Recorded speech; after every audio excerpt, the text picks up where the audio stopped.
8월의 첫날 새벽, 우리 다 함께 마음을 모아 하나님께 예배 드립시다. 오늘 하나님께서 주신 말씀은 마가복음 5장 25절에서 34절까지의 말씀입니다. 오늘의 말씀을 제가 봉독해 올리겠습니다. 그런데 12해 동안 혈류증을 앓아온 여자가 있었다. 여러 의사에게 보이면서 고생도 많이 하고 재산도 다 없앴으나 아무 효력이 없었고 상태는 더 악화되었다. 이 여자가 예수의 소문을 듣고서 뒤에서 무리 가운데로 끼어 들어와서는 예수의 옷에 손을 대었다. 그 여자는 내가 그의 옷에 손을 대기만 하여도 나을 터인데 하고 생각하고 있었던 것이다. 그래서 곧 출혈의 근원이 마르니 그 여자는 몸이 나은 것을 느꼈다. 예수께서는 곧 자기에게서 능력이 나간 것을 몸으로 느끼시고 무리 가운데서 돌아서서 누가 내 옷에 손을 대었느냐 하고 물으셨다. 제자들이 예수께 무리가 선생님을 에워싸고 떠밀고 있는데 누가 손을 대었느냐고 물으십니까? 하고 반문하였다. 그러나 예수께서는 그렇게 한 여자를 보려고 둘러보셨다.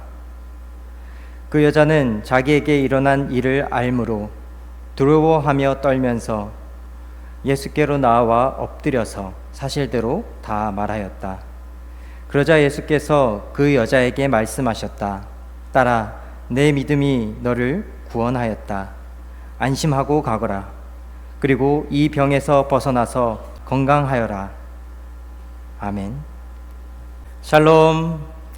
사랑하는 교우 여러분, 무더운 날씨가 계속되는 요즘 건강하게 잘 지내고 계신지요? 하루빨리 시원한 바람이 불어오기를 모두가 기다리고 계시리라 생각됩니다. 저는 이런 무더위나 추위 속에서 종종 한 장면을 떠올리곤 합니다. 바로 1984년 12월 9일부터 무려 6년 동안 이어졌던 우리 교회의 노상 예배입니다. 이 교회에 부임할 무렵 교회 60년사 책을 읽으며 마주한 한 문장이 제 마음속 깊이 자리 잡았습니다. 비가 오나 눈이 오나 노상 예배는 지속되었다. 이 말이 얼마나 큰 충격으로 저에게 다가왔는지 모릅니다. 그 시절 서울교회는 온갖 억압과 비난 속에서도 예배를 멈추지 않았던 사회적으로는 약자이자 소수자의 교회였습니다. 어떤 분은 지인으로부터 왜 그런 이상한 교회를 다녀서 그런 고생을 하느냐라는 말을 들었다고도 전해 들었습니다. 그런 상황 속에서도 끝까지 버틸 수 있었던 것은 민주화 추진 협의회, 성남주민교회, 한빛교회, 광주 고백교회, 그리고 여러 해외 교회들의 지지와 연대 덕분이었을 것입니다.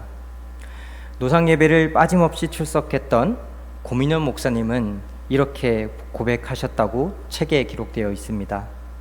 선교 활동의 자유를 억압받는 그리스도인의 울부짖음을 하나님은 서울제일교회를 통하여 들으시려고 하신다는 것을 알게 되었다.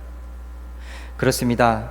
교우 여러분, 우리는 그 많은 아픔의 시간들을 통해 십자가의 길이 무엇인지, 예수님을 따른다는 것이 무엇인지, 약자와 소수자, 그리고 억압받는 삶의 자리가 어디인지를 분명히 삶으로 경험했고 또 그것을 세상에 전해왔습니다.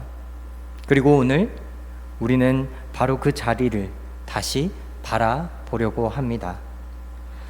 가장자리에 선 이들, 소외되고 배제된 이들, 이름조차 불리지 못한 이들, 그런 이들로부터 흘러나오는 복음의 이야기를 마주하고자 합니다.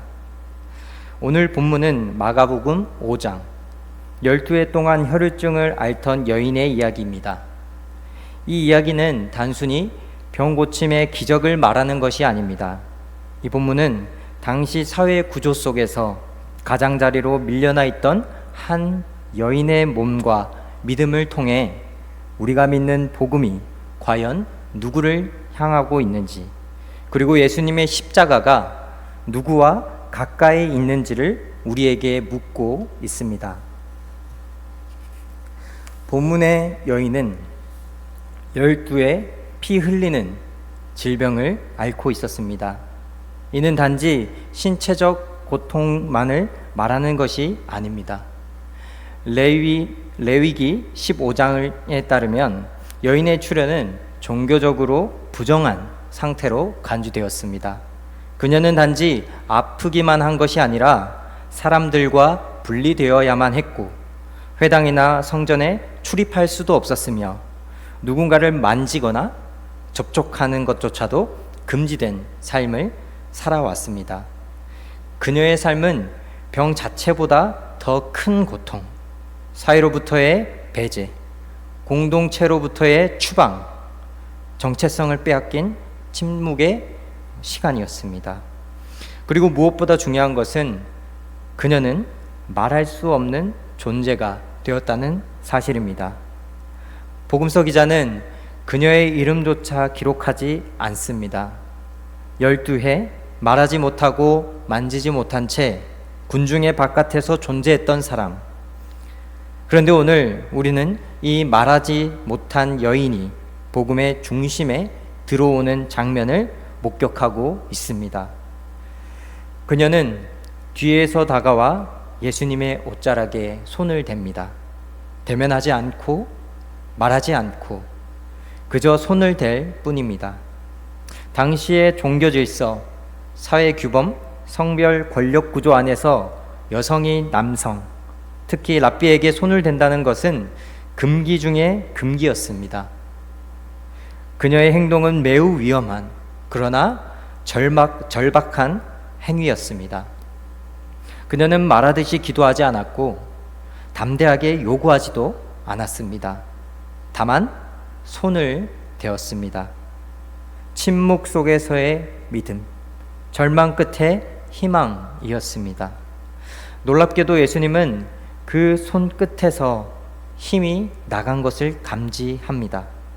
예수님은 군중 속에서 누가 내 옷에 손을 대었느냐고 질문하십니다.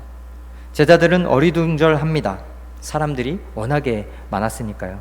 그런데 예수님께서는 멈춰 서십니다. 그 여인의 침묵의 믿음에 응답하신 것입니다. 예수님은 그녀를 향해 이렇게 말씀하셨어요. 딸아, 내 믿음이 너를 구원하였다. 평안히 가라. 내 병에서 놓여 건강할지어다. 놀랍게도 예수님은 그 침묵의 여인에게 딸이라고 부르십니다. 이 한마디가 공동체 바깥에 있던 여인을 안쪽으로 데려옵니다. 이것은 단지 병의 치유가 아니라 존재의 회복이고 관계의 회복입니다. 복음은 그렇게 군중의 가장자리에서부터 시작됩니다. 사랑하는 여러분, 이 장면은 우리에게 어떤 본질의 중심을 말해주고 있습니다. 예수님께서 십자가를 지시기 전 이미 이 땅에서 십자가의 삶을 살아가셨다는 사실입니다. 예수님께서는 중심이 아닌 변두리, 권력이 아닌 약자의 자리에서 당신의 사역을 시작하셨습니다. 예수님의 복음은 잘난 이들, 완전한 이들, 능력 있는 이들에게 주어진 것이 아니라 말할 수 없는 여인, 더러움으로 낙인 찍힌 자, 아픈 존재로 기억되는 자들에게 흘러나갑니다. 오늘날 우리 사회는 어떻습니까? 지금도 혈류증 여인처럼 이름 없이 살아가는 이들이 있습니다. 난민, 이주노동자, 장애인, 성소수자, 가난한 이웃, 그리고 몸과 마음의 병으로 말하지 못하는 이들이 교회 안으로 들어올 수 있을까요? 그러한 환경이 교회가 갖추어져 있다고 생각하시나요? 그들이 손끝으로라도 예수님을 만질 수 있을까요? 복음은 그런 이들에게 가장 먼저, 가장 깊이 다가가는 소식이어야 합니다. 교회와 우리 그리스도인들은 그 손끝이 닿을 수 있도록 예수님과의 거리를 좁히는 역할을 해야 합니다. 그들이 비난이나 배제의 시선을 받지 않도록 예수님의 옷에 손 댈 수 있도록 공간을 열어주는 일, 그것이 교회의 십자가이며 우리가 짊어져야 할 십자가인 것입니다. 마가복음 5장은 한 가지 구조적인 특징을 가지고 있습니다. 혈유증 여인의 이야기는 회당장 야이로의 딸이 죽어가는 사건 사이에 끼어 있습니다. 한 생명이 죽어가는 절박한 상황 속에서 또 다른 죽음 같은 삶이 끼어듭니다. 여러분, 이 구조는 우연이 아닙니다.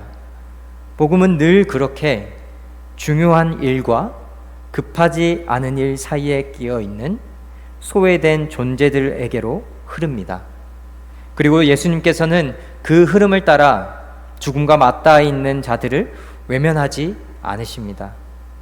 복음은 그저 사후에 천국을 가는 길을 말하는 것이 아닙니다. 이 땅에서 죽음 같은 삶을 살아가는 이들에게 생명의 기운을 불어넣는 힘입니다.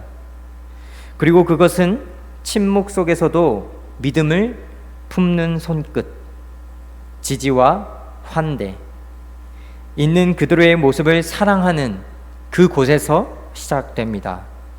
그것이 바로 예수님이 계신 삶의 자리이자 우리가 따라 걸어야 할 길일 것입니다. 사랑하는 여러분, 오늘의 설교를 마무리하면서 한 가지 질문을 나누고 싶습니다. 우리는 지금 누구의 손끝이 되어주고 있습니까? 현 시대의 대부분의 교회는 교회의 중심, 제도, 조직, 규모, 사역의 효율성을 이야기합니다. 하지만 예수님은 그러한 중심이 아니라 군중 속에서도 침묵하며 손을 내민 여인을 주목하십니다. 그분의 시선은 늘 가장자리에 있었고 그 손에 반응하셨습니다. 오늘 우리는 복음의 중심을 어디로 옮겨야 할까요?